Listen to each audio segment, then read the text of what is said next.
Guys, welcome back, welcome back. Listen. This video is entitled How to Love Bomb Someone, right? Okay, so I'm being a little bit cheeky. This is really about how the love bombing works and how they do it. And, I'm breaking code. I'm breaking a narcissist code, right?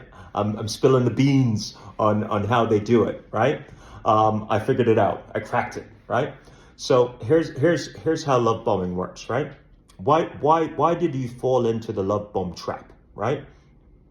So the love bombing works like this, right? Whether you meet the person in person, the narcissist in person, whether you guys meet in person the first time, or you meet them on a dating app, or you meet them on the moon, right? This is how it works, right? Once you think, let's go to the dating app because that's where all the hell's happening, right? So I'm in the office. So I in between lunch. So I said, let me drop this video and give you guys some entertainment. This is funny stuff, right? So you match, right? So you're there, you're scrolling, and you finally match. And guess what? Love bombing is off to the races, right? The narcissist, the psychopath, the sociopath, right? The moment you match with them, what happens, right? How do they start the love bomb? Think about it. The narcissist is different. It's a master manipulator, right? So what does a master manipulator do once they match with you?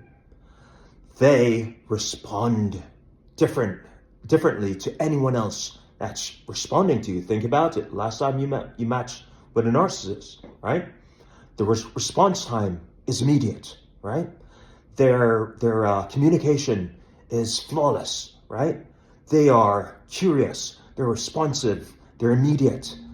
It's an instant dopamine hit for you. It's a high for you, right? Unknowingly, you're falling into the trap because the love bomb has just started, right? That is how the love bomb begins, right? And so what happens is they're conditioning you psychologically, biochemically to be responsive. It's Pavlov's theory of classic conditioning, right? Where they give you a stimulus and you respond. So this is what's happening, right? So they're conditioning you to rely on their responsiveness, right? You're becoming reliant chemically, mentally. You're becoming reliant on their response time, only to go into withdrawal if they pull that response time away from you. So the love bomb can only work if they start it early in the sequence, right? Because if not, you could lose interest, right? Or you could see some reasons why you don't want to date this person. So out the gate, they have to do this very quickly, right? For you to become reliant on their response, right? So you've matched. Obviously, you're attracted to this person. So it's a given, right? You're already built in to that vulnerability within yourself to be attracted to them. They view that as a vulnerability, right? They don't view it as a romantic affair. It is game on for them. You're being hunted, right? So how does it become a bona fide love bomb?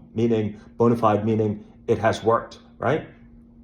What they do is, in the initial stages, once you start texting back and forth, you will disclose something a little too much, right?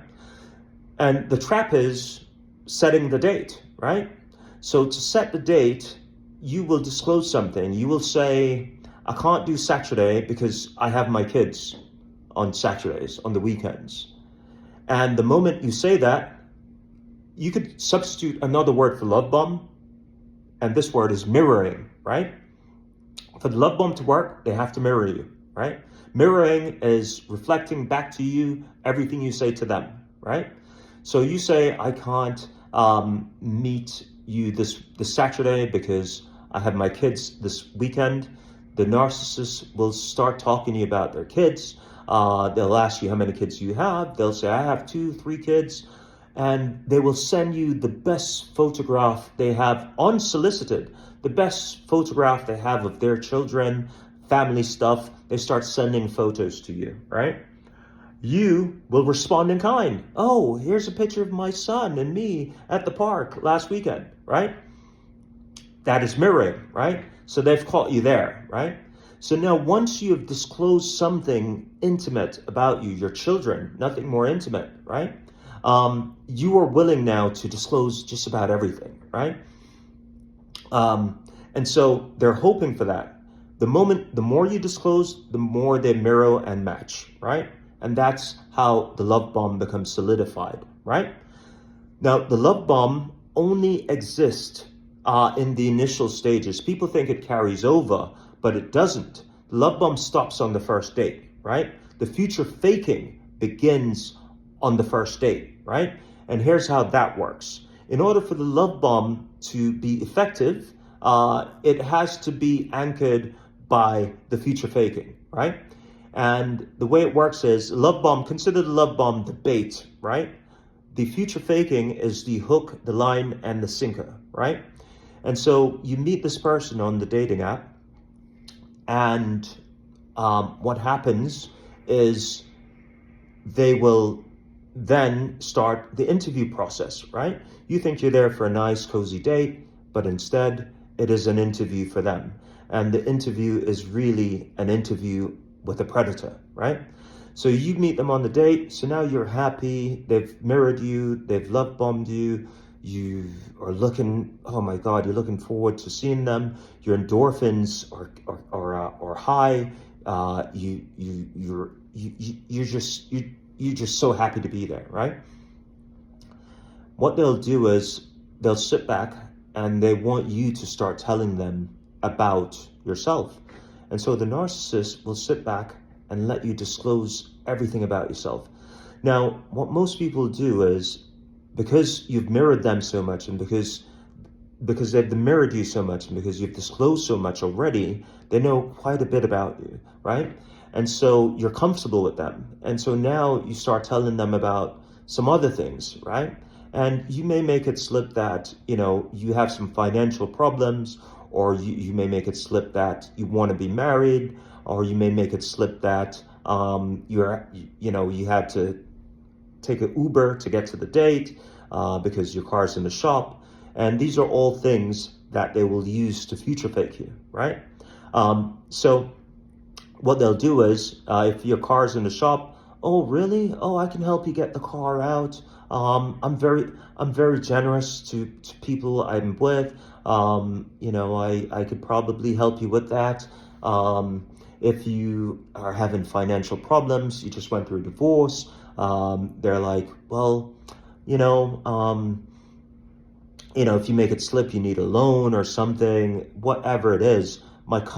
They'll say, my cousin is a loan officer at JP Morgan Chase. They could probably assist you, get a loan. Your credit is bad. I can help you. I could take out a credit card for you. Don't worry about it. This could be date 2, 3, but you're in the pocket of the future faking is what I'm saying, right? Now, the future faking can only last so long until the car doesn't show up, until they don't buy you a new engine, until they don't propose marriage, right? So the future faking can only be anchored. Future faking is the bait to the breadcrumb, right? So the future faking comes before the breadcrumbing, right? And so what they will do is, okay, so now it's 6 months down the road. Now you want to get married, or if it's not 6 months, it's a couple months, and you're still taking the Uber to meet this narcissist, and they haven't purchased a car, they haven't helped you get a credit card. So they have to breadcrumb you, right? And so what they will do now is they'll start breadcrumbing you, right? So you want to get married at 6 months down the road, you want to get married, they're going to breadcrumb you. The narcissist will even drop to a knee in front of your mom and dad and propose to you, right? In order to breadcrumb you. But what they'll really do, some of them are brutal, they're ruthless. They could say, okay, next week we're going to go ring shopping. And they want to take you ring shopping and breadcrumb you, right? So they want you to go and pick out the ring, and you go and you look at rings, and you're looking at the 1.5 carat, the 2 carats, the the ring of your dreams, right? Um, and they're watching you, they're observing you, right? They want to see your reaction, and in their mind, they're thinking, "Oh, look at her! I have control over her. I have, look how I control her emotions. You know, now she's up, she's down. A moment ago, she was ready to break up. Now she's back, ready to get married to me. I got this one trapped." That's what they're thinking, right? And so they, some of them will even go a step further, right? This is how depraved they are. They enjoy this, right? So what they'll do is they'll say, okay, listen, you're not going to see a ring from this person. Okay, this is breadcrumbing, right? You're never going to see a ring, not the ring you want, at least. So what they'll do is they'll purchase for you you'll end up getting a promise ring, right? So they'll get your promise ring, right, for $200, right? And that's the breadcrumbing. So guys, this is how it works, right? And go back and watch the video. Go back and look at different parts of it, and see. Pick up some pointers from it, because I don't think anyone has really explained it to you. I've never seen a video like this on the web. So this is really how it works. Okay, glad I could be of some help. Like the video. You guys know what to do. It's Mind Power here. You can call me MP. MP's in the house, and I'll see you on the next video. These narcs are crazy.